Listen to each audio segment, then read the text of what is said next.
යාළුවනේ. අද ඉතින් අපි දවල්ට කන්න යන්නේ රොටි. අපි හැම දැන් මේ රොටි වඩන ගමන් තමයි ඉන්නේ. වාජනේට ලිපේ තියලා. ඉතින් අපි හැම දැන් වාජනේට රොටියක් දැම්මා. අපි හැම කියනවා මේ රොටිය පොඩි. අපි හැම පොඩි රොටි නේ ලොකු රොටි දෙන්න. මොනවද කනන්නේ නේද? මේ තියෙන රොටිය. කොහමද රොටිය? අස්සරානේ. සතලියන්නේ. බලමු.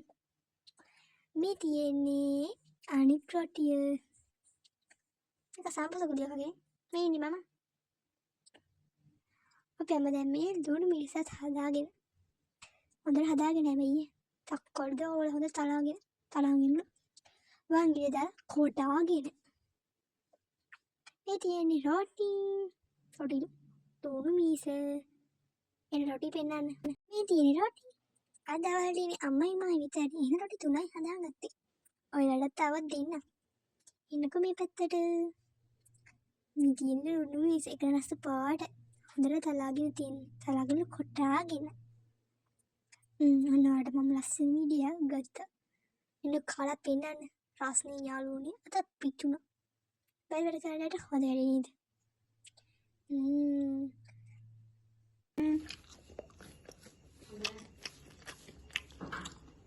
එවුනේ සද්දේ හොඳට තිබ්බා ඉතින්. එහෙනම් යාළුවනේ බයි බයි. ගෙන්න